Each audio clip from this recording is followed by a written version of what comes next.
In this video, I'll show you how to create a Jira board and your first sprint. First, open your web browser and sign in to your Jira account.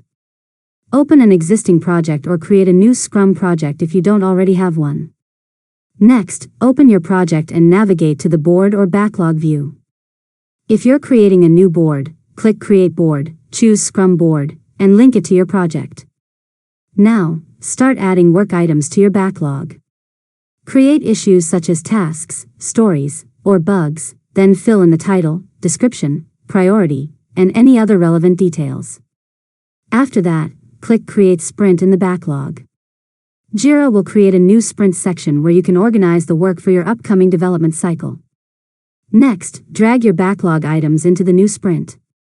Review the selected issues, assign them to team members if needed, and make sure your sprint contains the work you plan to complete. Finally, click Start Sprint.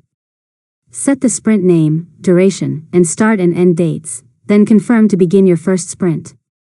Your team can now track progress using the Scrum board throughout the sprint. And that's it. You've successfully learned how to create a Jira board and your first sprint. If you found this tutorial helpful, make sure to subscribe to Learn Mode Lab for more tutorials.